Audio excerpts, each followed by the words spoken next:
Hey, hello everybody, and welcome to Tuesday's training. I'm Diana Lidstone, your marketing and growth strategist for coaches and other entrepreneurs who really want to get some traction in their business. And I go live every Tuesday here if you're a member of my group, and I welcome you to this group. So today we're going to talk about boosting your online networking skills, because with the advent of more and more and more and more of networking online, people are a little hesitant about what they should do, what they should not do. And so I thought I would share some things with you today. One thing I am not going to share with you today on this broadcast how to do your elevator pitch. That would be something totally different. And in fact, I have written a blog about it. This week's blog is on that topic. So head over to dianalidstone.com if you are interested in the 5 essential elements that you need to have for your elevator pitch. So what are we going to talk about, right? I'm going to talk about how you can improve your networking, your online networking skills. Sorry, I'm just going to reach for my notes here because I just don't want to babble on and on. So let's talk about what it is for networking. And most of us, when we are networking, we come prepared. Like any networking, if you are going to network at a face-to-face, you would go prepared. You would go with your business cards. You would be well dressed for the event. You would be, you would know your elevator pitch, right? You'd be ready to share your contact information. It's the same thing when you are networking. Usually it's on Zoom these days. So you need to be prepared. Right? You need to have your elevator pitch. As I mentioned, I blog, I talk about the 5 ingredients that you need for your elevator pitch. So head over to dianalidstone.com if you want to know those 5 elements. In Zoom, did you know you can change your name as it shows up and put your email address in there? How easy does that make for people to connect with you? You need to be able to have your contact information ready to put into the chat. You need to come with your, essential, drinks, whatever it happens to be. You need to be prepared just as you would if you were going to a face-to-face networking. So that's the first thing. Number 2 is about being professional. If you were going to a networking meeting, you would go, I'm talking to women, but men too, you would go with your hair done, pretty nicely. You'd probably put on some makeup. You would probably dress in a certain way, right? You would present a professional looking appearance, because first appearances, first impressions, doesn't matter whether it's online or not, are going to be the same. So your appearance, your background, what are people seeing in the background? Now, for those of you who know me, you know I am constantly writing on my flip chart. I don't mind that it's in the background, right? Now, I might have something pertain to whatever it happens to be written on the background. But what are people seeing in the background? How are you going to show them that you're still engaged? How are you going to show them that you're still engaged and you're not sitting there looking down on your phone and doing 2 things at once? Don't do that. Make sure that you mute yourself. Please, please, please. I've posted so many networking things and people don't mute themselves. And there's, all kinds of noise going on in the background. It's just not polite. So make sure you mute yourself. And the other thing is, make sure your video is on. I don't want to be networking with the picture of you. I want to be networking with you. So I want to see who you are. Okay, that's number 2.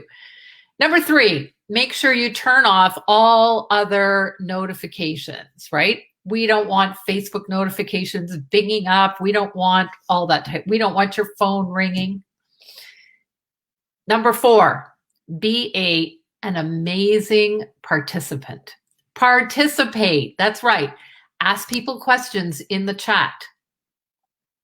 When it is your time to do your pitch, make sure that you have an amazing pitch. When somebody says, so what is it that you are looking for? Because very often if you are networking, for instance, at a BNI, which is a weekly thing, it's not just good enough to have your pitch. You need to be asking for something. So for instance, I was working with a client this morning, and financial advisors would be good potential referral partners to her. So she could ask for an introduction to financial advisors. Make sure you know what it is that you need. For me, I often ask, does anybody know a place or a group where I could speak? That's my ask, always. And as I said, participate in the chat. The other thing is, which leads me to tip number 5, is be a good note taker. Listen to what people are saying. And the other thing is the chat box. You can download the chat, grab the chat so that you have everybody's information. The other thing that I do is I do a screenshot so that I know who was there. It has their names, and I go, oh yeah, that was the person with the funny curly hair, right? Because I can remember what their face looks like, and I take notes. And I go, oh yeah, well, maybe that's somebody that I would like to talk to. Maybe that's somebody I'd like to reach out and have a virtual coffee with, okay? So, and you can reach out to them right away on the chat, because you can private message somebody and you can say, oh, you know what? I think we may have some things in common. How about we get on a chat? And I have the link to my scheduler. I pop it in there, and very often they will go right away to the link and schedule a virtual coffee. So do those things immediately. Number 6, follow up right away. Don't leave it 2 days, 3 days. If you can follow up right away, it's really, really great. I know a lot of people, when we are networking virtually, we can be networking in different time zones. So make sure that you follow up right away. I like to follow up at least within 48 hours. And I know some people say to me all the time, but Diana, I don't know what to follow up with. I don't know how to follow up. Just be authentic. Just be you. Just say, hey, we met at da-da-da-da-da. I'd love to have a virtual coffee. I'd love to know more about your business and how I could help you, or how I can connect you with somebody that you need. It's all about helping them. And a great way to follow up, that's number 1, is you follow up and say, let's have a coffee break or whatever. If you want to follow up for something else after that coffee break, and if it's appropriate, you have a lead magnet. Why not send them a copy of your lead magnet? As I said, if it is appropriate. So let's go back to the example of my client that I was talking to this morning. And she has an ask for financial advisors. So let's say she has a coffee date with a financial advisor, and she wants to follow up afterwards. She has a great lead magnet that she could send to them after the coffee break, which would raise her credibility and her authority for what she particularly does. So a lead magnet, just by sending them a copy like that, can be a great way for you. Okay. So those are some tips about networking while online. Now, I want to share with you sort of the second part of today. And the second part of today is, how do you network in Facebook groups? Yes.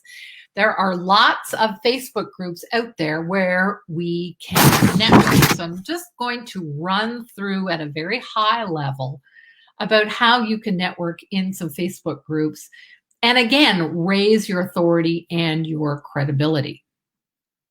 So number one, how do you find groups to join? Well, you look for groups in your niche. So what are their problems? So if you happen to be serving, let's say professional women, no, let's say stay-at-home moms, okay? There are tons and tons and tons of groups for stay-at-home moms. There might even be a Facebook group for moms who are professional moms staying at home during COVID with kids underfoot. Research the groups. Join several groups. And by several, I mean many. Like, I'm going to say 30 groups. And I know some of you are going to go, what? Yes. But you have to join a bunch of groups to figure out where your ideal client is going to be. So you're going to join a bunch of groups and you're going to participate in them for 30 days or so until you decide which groups are best for you. So you can decide which ones to stay, which ones to actually go into and be the authority in what you do, but also to build relationships, right? One little hint about groups, and I thought this was very interesting. I learned this the other day. I always thought that going into groups where the membership, the size of the membership was really important. Size is not always the most important thing. Ladies, we all know that. But it is more important about the engagement in the groups. So scroll down through and see what kind of engagement people are doing in the groups. You want to join a group where there is engagement and where the culture of the group, really the culture, fits you and your ideal client. Okay? All right. How do you maximize your experience in those Facebook groups? So here's a couple of hints. Number one is make sure that you read the rules, you learn the rules, and you abide by the rules. Every group has, their own rules. You don't want to be in that group and forcing yourself on other people. If there are no promotional posts allowed, then make sure that you are watching, because in most groups there's a specific day where they allow promotion. So, just abide by those. If they offer a chance to introduce yourself or to have a link to your Facebook page, make sure that you take them up on that. Make sure that it is part of your daily routine to participate in groups. It could be that you say, okay, every day at 2 p.m., I'm going to spend time in my groups. I'm going to commit to 20 minutes. I don't know, whatever is good for you. Remember, your main job, your only job as a business owner is to be the marketer so that you generate leads and so that you get sales. If you're not at your income level where you want to be, you need to spend 80% of your time marketing. Okay, 80% of your time. So make it part of your daily routine. Share a tip, comment, connect with others, look for referral requests. Maybe you make some introductions and you tag some other people. Maybe it's some that you just follow up with and chat. So there you go. Now, if you decide to stay in a particular group, be sure to build a relationship with the founder or the founder of the group. You want to become their next best friend, right? How can you offer to help them? How can you offer to maybe teach a course for them, share something with them? When you become the founder's best friend, sometimes they kind of let you stretch the rules a little bit. Okay? So be their best friend. Here's another hint. Start or host your own free online group, Facebook. Adds value. This is especially true if part of your entrepreneur's DNA is that you're a connector, then you should be doing this all the freaking time, okay? Make sure that you understand the goal of the group and what the culture is going to be. If you're a connector, you should have your own group. Now, for those of you who are just starting out, maybe not a group, but if you have a paid program, you certainly want a group, but a paid program group is different than a networking group, okay? Question is, oh my God, Diana, this is so much work. How do I grow my group? Lots of things out there. You are going to put a link to your group on everything that you do. You notice that on my personal Facebook page, my profile, I'm directing people to go over to my group, right? Could be my LinkedIn bio, could be my signature, could be my Facebook group. I could hold a contest. I could ask others to share my group. There's lots of different ways that you can grow your group. Another question I get asked often is, what do I post? What do I post in my group? There is a way in your group that it says new members this week or something like that. So you're going to welcome the new members. When people are starting out in a Facebook group, one of the best things that you can do is create a weekly schedule. Okay, so it could be Motivational Monday, I have Tuesday training, maybe it's Wealthy Wednesday, Thankful Thursday, Freebie Friday, whatever it is, have a schedule. Start with a schedule, and it's going to make things so much easier. Another way is to go live in your group. That's right, go live. Go live is the best way, but go live, there are certain things that you've got to do. You've got to have an introduction, you've got to have a body, you got to have a close, and you have to have a call to action. Make sure you do those. Talk about upcoming events, share quotes. Maybe you have questions of the day to invite participation. All of those things are great ways to grow your group. Just before I close off, a couple of best practices for groups. I think somebody shared this with me years and years ago. Don't marry the person on the first date, right? You want to collaborate, you want to connect, you want to get referrals, you want to build that know, like, and trust. Don't sell to them right away. God, how many times have you been sold to, right? You don't want that. So be genuine. Look for people who are looking for you. Use their language. And this is when you get to know your dream client avatar so well that you can almost guess what they're going to say, right? So don't marry these people on the first date. Don't try to sell to them right away. It just won't work. And that's not how you are going to boost your business or be known as a great connector. So I hope this has been helpful to you. As I said, I shared with you 6 tips about growing or boosting your virtual networking skills. And then a couple of tips on how to build connections in online groups. If you want to know the 5 essential elements of your elevator pitch, head over to dianalidstone.com. Check out today's blog, actually, and learn those 5 essentials. And that will help you be prepared to get meetings and get connections and have people asking about you, because that's what you want, more clients, right? Thank you so much.